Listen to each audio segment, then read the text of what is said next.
Hello, this is Gary Thornton with Watt, and I'm here with Dick Lobb of the National Chicken Council at the Financial Management Seminar. Dick, you just gave a talk on some of the GIPSA and ethanol issues that the industry faces. Tell us a little bit about the impact of the GIPSA regulation that's before the industry now. The GIPSA rule is something proposed by the U.S. Department of Agriculture and its Grain Inspection, Packers, and Stockyards Administration. And we believe this will have a dramatic impact on the relationship between the integrators and the growers who work for them. The rule sets out several specific rules on how much the growers can be paid by the integrators, and it will especially impact the so-called tournament system, in which the growers that have better results in raising their flocks get rewarded more than those that have lesser results. And the GIPSA rule would basically rule that out or tighten it up very considerably. So it would be very difficult for the companies to pay the more successful growers more than the less successful growers. And this seems pretty unfair, and it will really cause havoc with the relationship between the integrators and their growers. We think it's a bad rule. There's a lot of comments that were filed by us and by many others, and hopefully the USDA will think better of this before they go forward with it and go back and retool it so that it will be a more useful rule and address the things that Congress really wanted addressing, and not going off onto the extremes as this rule does. Well, what are the estimates of the dollar impact on the industry of the proposed rule? There are several estimates. The one that we sponsored, the economic estimate that our people did, showed that the immediate economic impact on the broiler industry alone would be more than $1 billion over 5 years, which puts it into the category of being a major rule under federal bureaucratic procedures.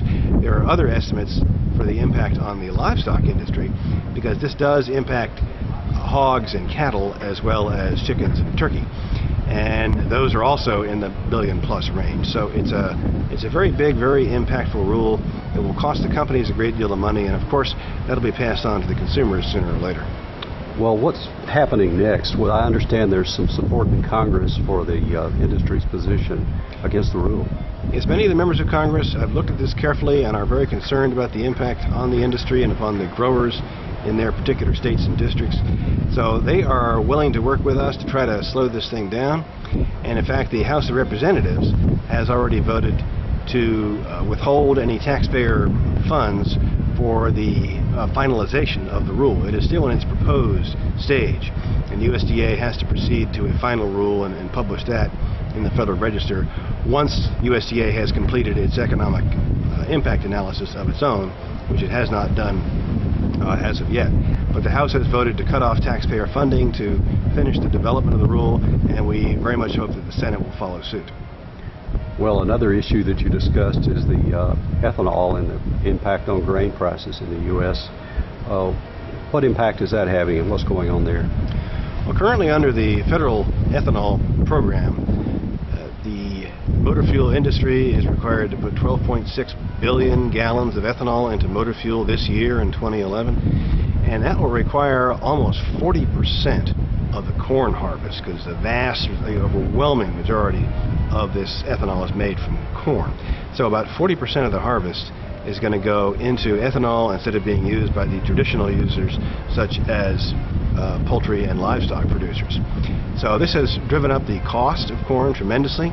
It's about tripled the cost of corn. We're looking at corn, it's over $7 a bushel right now. These are really unbearable prices. Companies are under tremendous strain. Many companies are losing money. Others are having to cut back on production. They're announcing closing down an entire shift or cutting jobs. And one company out in the Delmarva area actually went into Chapter 11 bankruptcy and sold all of its assets to another company. So it's having a tremendous impact. Well, what's likely to happen next as far as regulation and legislation involving ethanol and these issues? There is a small matter which has great symbolic importance, and that is there is a tax credit attached to this of 45 cents a gallon, payable actually to the petroleum companies and fuel companies rather than to the ethanol producers.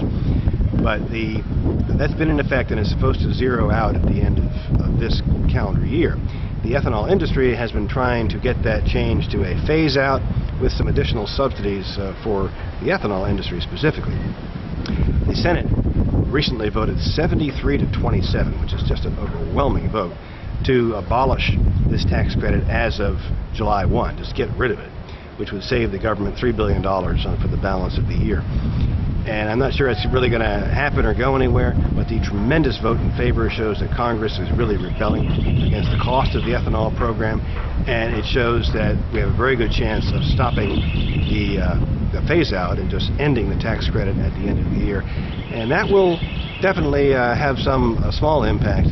The bigger game here is the renewable fuel standard, the so-called ethanol mandate, and that really needs to be dialed back. It needs to be cut back and reduced so that more corn goes back into the livestock and poultry sector.